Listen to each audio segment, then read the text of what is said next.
Right now, this is the most excited I've been all day. It's the truth. Let's just, ladies and gentlemen, please, round of applause. This man is number one.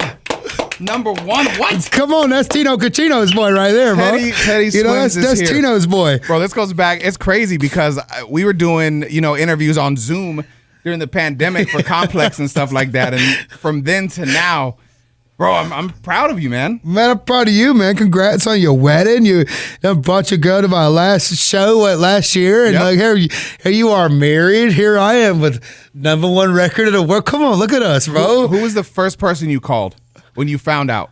I called my mother last night or this morning. It was about 9 a.m. this morning. So we fly in. We fly in tonight after we leave here to Vegas because we got a show tomorrow in Vegas. But my dad, my mom, everybody's out there.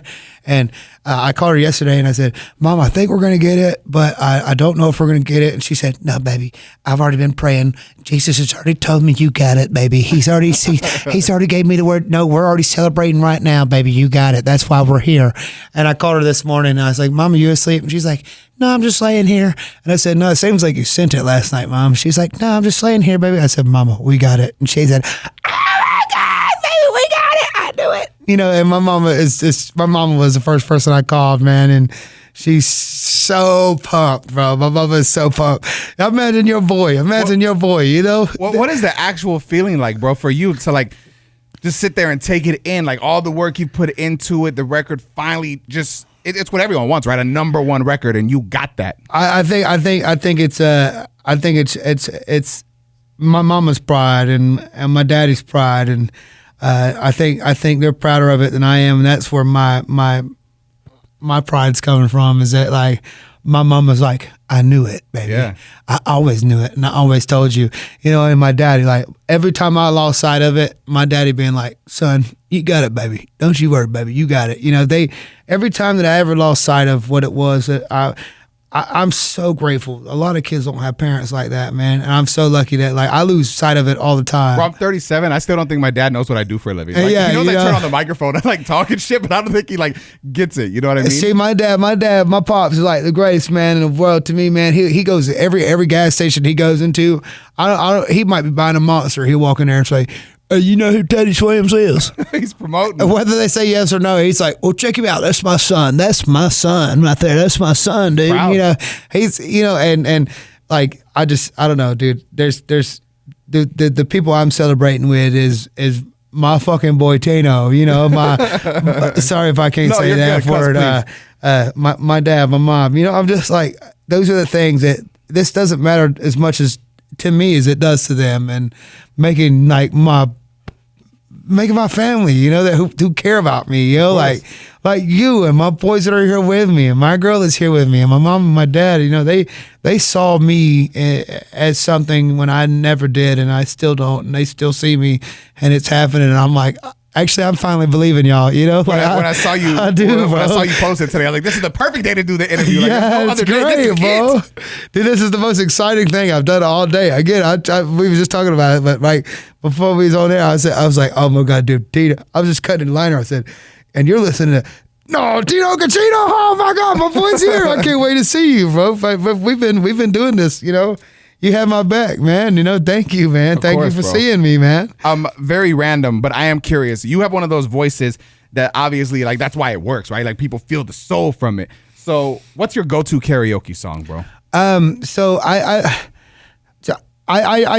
tend to shy away from karaoke these days because you get paid for this. Well, I go. I'll give you no free show. I'll go to karaoke a lot. So there's this place in LA that I go to all the time. It's called Residuals, and it's now kind of my hometown bar. And they do a bunch of karaoke, but I try to abstain from it unless if somebody comes up to me and they're like, "Hey, will you come do this song with me?" Then I'll always get up and do a karaoke with somebody that wants to do one with me, but.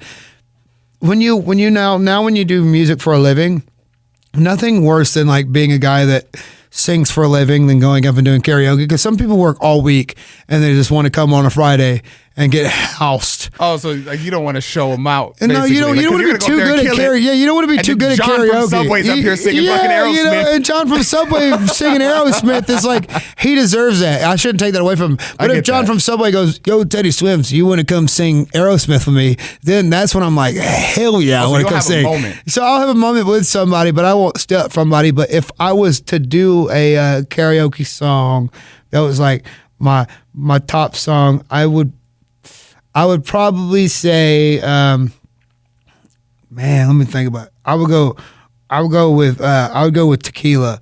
Danishay? No, just Tequila. That's where it's only just da da da da da for 2 minutes. I don't fucking care. What the fuck? Nah. It's very fitting. We just took shots of tequila to celebrate the #1 record, so it makes sense. We're talking about this on the air tomorrow, and so I want to get your opinion on it, and I'll air this tomorrow on the syndication. How old do you think is too old to have a kid? This started because Robert De Niro is 80 now? And yeah, 79. Yeah, and it's 6-month-old, 10-month-old, something. And so that makes it feel like this. It's I feel like for me personally, I can't say for everybody, but I feel like for me it would be too late if my parents were already dead because they're already begging for them, you know. So as long as like my parents are like, can we just have them? And I'm like, Mom, it's just not a good time. But she's like, no, we'll take care of them. Don't worry about it. You know, that's a win. They want me to have them right now. So that's what me and my wife talk about. We're like, look, we like the idea. We've been team no kids forever, both of us. Yeah. But we're like, well, shit. I mean, you know, now that we're married, I don't know, the love just feels a little deeper than what it was. And it's like, well, I'm down to have the kid, and she is too, but we're like, we just don't want to raise it. Yeah, dude. But also, isn't it so crazy? Like, because I just recently got in a relationship, you know, and I've been with this girl for a few months, and I've never felt this in my life where it's like, it's such a like caveman thing to where like, you're like, you know, doing it with somebody, you're like, girl, I'm gonna get you pregnant right now. She's like, yeah, get me pregnant. And I'm like, I've never felt like that before.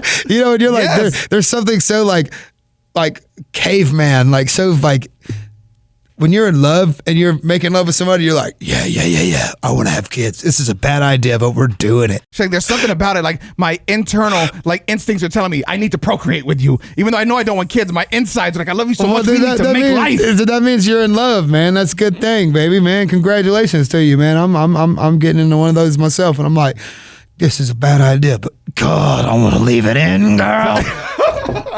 We'll cut that. We'll cut that part.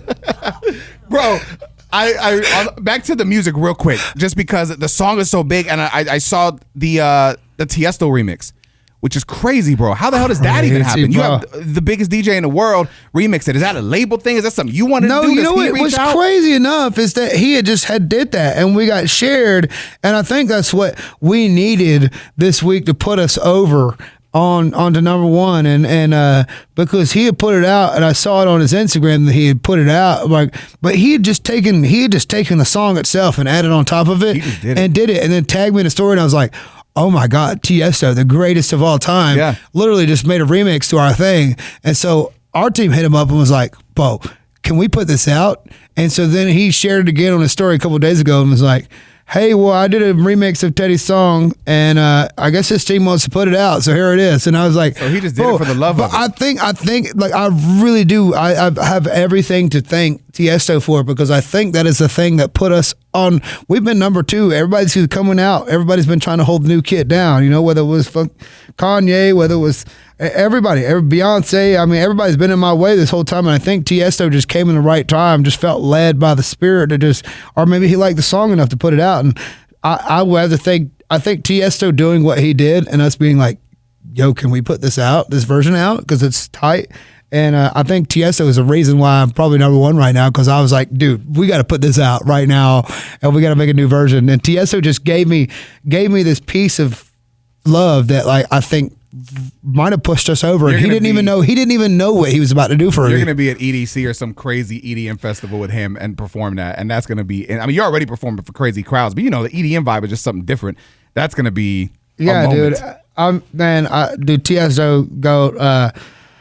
Also, I mean, there's nothing better than EDM crowds. I just got to go do SoFi Stadium, like, you know, a month or two ago, because I did that song with Millennium, and he did those gigantic things at SoFi Stadium, and I got to go do 2 days with him and sing our song All That Really Matters with him at SoFi Stadium, and it was crazy, man. Dude, Nick, man, Illenium is on his way to be, dude, of course, man. I mean, dude, so much of my career I have to thank for the EDM community, man. Like MK, man, and Burns, and just like the greatest EDM people of all time. I MK, man. I talk to MK almost daily, you know, and MK always like shares when he's playing our song Better together, and he's like every time he's playing Better, he's just sending it to me and like, hey, proud of you, kid, proud of you, kid, That's proud so of you, kid.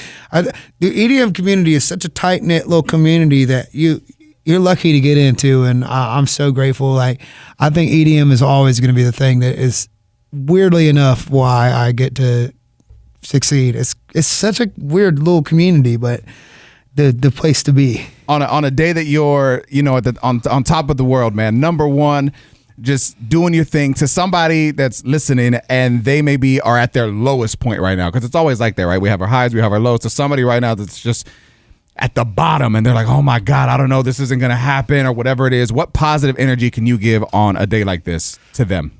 Your day's coming, but you're one decision away from being right back to your lowest. Damn. I'll tell you that right now. You're one decision away from being where, if you're at your lowest right now, know that your day's coming. And your number one day's coming, and your big day's coming, as long as you hang on to it. But you're always one single decision away from being right back to there.